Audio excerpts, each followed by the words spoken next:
Bismillahirrahmanirrahim. Assalamualaikum warahmatullahi wabarakatuh. Baiklah, pada kesempatan ini saya akan memberikan materi mengenai pengantar epidemiologi penyakit menular. Jadi pada hari ini kita akan membahas mulai dari definisi epidemiologi penyakit menular sampai ke ruang lingkup atau apa saja yang akan kita pelajari dari epidemiologi penyakit menular ini. Nah, jadi langsung saja kita ke definisi dari epidemiologi penyakit menular. Nah, sebelumnya kita mungkin sudah tahu ya semuanya definisi dari epidemiologi. Jadi, epidemiologi yaitu ilmu yang mempelajari distribusi dan determinan penyakit atau masalah kesehatan pada populasi. Dan juga dalam epidemiologi ini kita mempelajari ya kondisi terkait penyebaran dan tingkat keparahan penyakit. Nah, untuk definisi dari epidemiologi penyakit menular itu hampir sama dengan epidemiologi, yaitu ilmu yang mempelajari distribusi dan determinan penyakit atau masalah kesehatan. Nah, tapi bedanya fokus pada epidemiologi penyakit menular ini yaitu kita fokus mempelajari distribusi dan determinan penyakit menular pada populasi. Nah, jadi bedanya yang menjadi fokusnya ya. Jadi pada epidemiologi penyakit menular ini kita akan fokus mempelajari determinan dan distribusi penyakit menular pada populasi. Nah, jadi untuk contoh penyakit menular, mungkin semuanya sudah tahu ya, ada banyak sekali penyakit menular yang ada, seperti campak, DBD, malaria, ISPA, TB, dan lain sebagainya. Jadi penyakit-penyakit ini kita akan pelajari ya bagaimana distribusi dan determinannya pada populasi. Nah, adapun ruang lingkup dari epidemiologi penyakit menular itu dimulai dari definisi penyakitnya. Jadi dari berbagai macam penyakit itu seperti apa definisi dari penyakitnya. Dan kemudian yang kedua yaitu riwayat alamiah penyakit menular. Nah, untuk riwayat alamiah tentu akan berbeda-beda ya pada masing-masing penyakit. Nah, inilah yang akan kita pelajari bagaimana riwayat alamiah pada masing-masing penyakit menular tersebut. Nah, kemudian tipe penyakit penular, apakah dia bersifat langsung atau tidak langsung, apakah bersumber dari binatang, dan lain sebagainya. Nah, kemudian kalau kita mempelajari epidemiologi, tentu kita tidak terlepas dari data ya.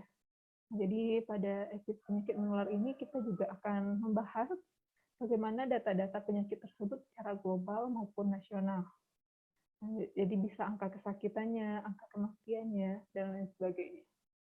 Nah, kemudian ya tadi kita juga mempelajari ya bagaimana penyebab dari penyakit tersebut, bagaimana cara penularannya, kemudian seperti apa gejala penyakitnya, pengobatan, serta yang tak kalah penting yaitu bagaimana cara pencegahan dan penanggulangan dari penyakit menular tersebut.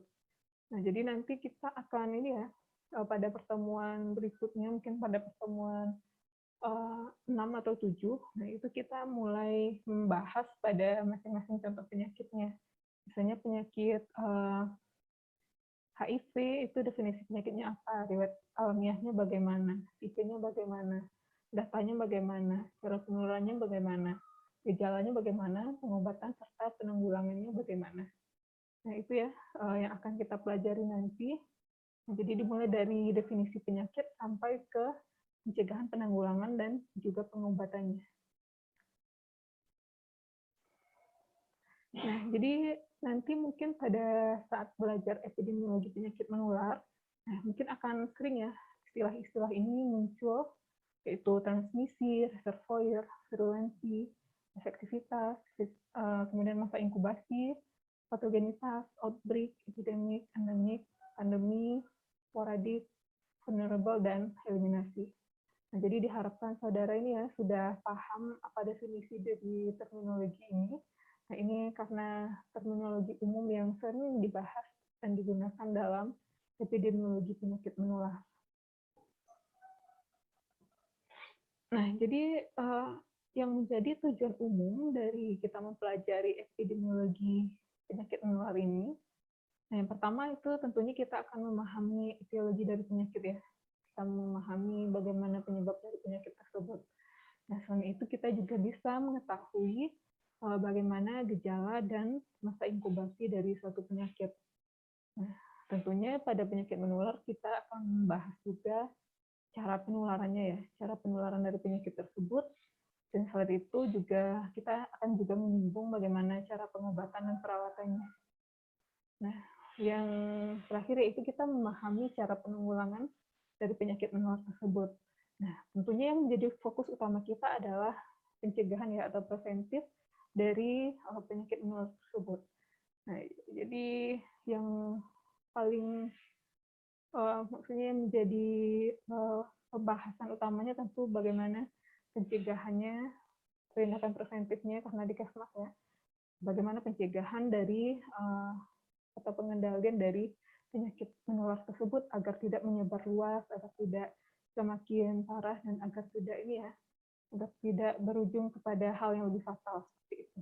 Nah, itulah yang menjadi fokus utama kita yang menjadi tujuan umum dari mempelajari epidemiologi penyakit menular ini. Nah, untuk penyakit menular nanti kita juga akan menyinggung mengenai wabah. Nah, jadi wabah tentu erat kaitannya dengan penyakit menular. Nah, jadi yang terbaru itu kita masih mengacu kepada Permenkes nomor 1501 tahun 2010 ya. Nah, jadi Permenkes yang terakhirnya itu baru yang ini. Nomor 1501 tahun 2010. Nah, jadi di sini ada beberapa penyakit yang masuk dalam penyakit potensial wabah. Nah, jadi ada 15 seperti kolera, pes, DBD, campak, polio, difteri, pertusis, dan sebagainya.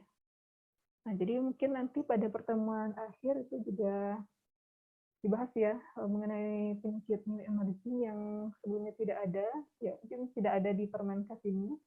Nah, jadi sebagai tambahan nanti ada juga penyakit lain yang potensial wabah yang akan kita bahas selain dari penyakit yang ada di Permenkes nomor 1501 tahun 2010 ini. Nah, jadi ini ya yang kita bahas sebelumnya pada pelajaran epidemiologi, mungkin dasar epid ya, sudah membahas mengenai triad epidemiologi. Nah, jadi konsepnya penyakit itu ada atau terjadi karena adanya interaksi antara agent, host, dan environment. Nah, lalu bagaimana dengan penyakit menular seperti itu ya? Apakah sama dengan penyakit lainnya, misalnya penyakit tidak menular? Apakah sama terjadi karena adanya interaksi antara agent, host, dan environment? Nah, jadi jawabannya sama ya pada penyakit menular maupun tidak menular. Nah, jadi konsep terjadinya penyakit itu terjadi karena adanya interaksi antara agent, host, dan environment.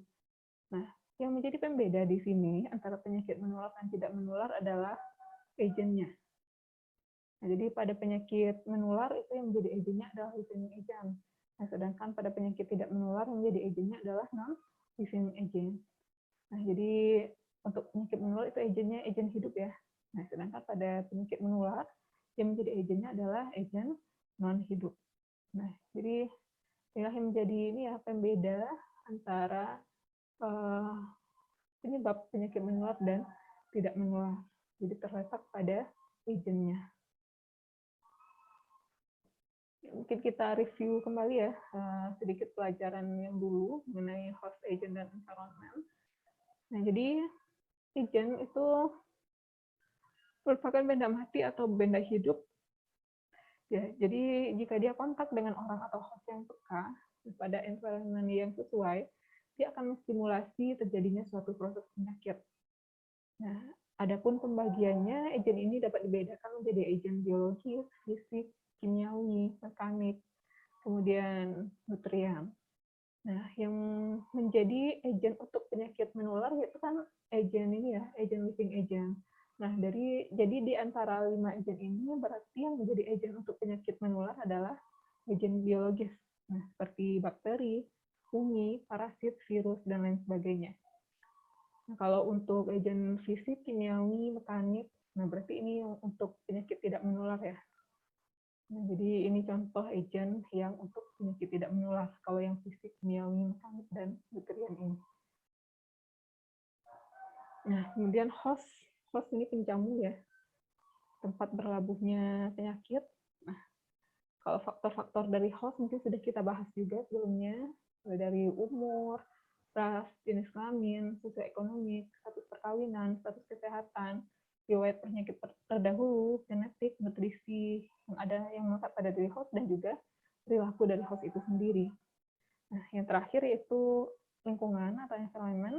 Nah, jadi kalau lingkungan ini kan faktor luar ya atau kondisi eksternal yang menyebabkan atau memungkinkan transmisi penyakit. Nah, jadi lingkungan fisik, biologis, dan sosioekonomik itu adalah pembagian dari environment ini. Nah, jadi nanti pada pelajaran epidemiologi penyakit menular ini, tentu kita tidak akan terlepas ya membahas dari yang 3 ini, membahas mengenai agent, host, dan environment. Nah, jadi nanti pada pertemuan berikutnya, pada masing-masing penyakit, nah itu kita akan membahas bagaimana tingkat epidemiologi dari masing-masing penyakit tersebut. Bagaimana karakteristik dari agentnya, bagaimana karakteristik dari hostnya, dan bagaimana karakteristik dari environment-nya. Jadi ini ya sekilas mengenai gambaran mengenai apa yang akan dibahas pada pertemuan-pertemuan berikutnya. Nah, selain itu pada penyakit menular tadi sudah dibahas juga ya. Tentunya kita akan membahas bagaimana cara penularan dari penyakit tersebut. Apakah dia melalui udara, apakah melalui air, apakah langsung, atau melalui perantara hewan, dan lain sebagainya. Nah, kira-kira itu ya secara umum gambaran yang akan kita pelajari pada mata kuliah epidemiologi penyakit menular ini. Nah, jadi silakan gitu ya, dicari-cari dulu materinya. Dan yang penting juga pelajari ini terminologi yang sering digunakan dalam epidemiologi penyakit menular. Nah, saya rasa sekian ya teman kita pada hari ini. Nah, mungkin untuk materi selanjutnya bisa kita lanjutkan minggu depan. Saya akhiri dengan mengucapkan alhamdulillahirabbil alamin. Assalamualaikum warahmatullahi wabarakatuh.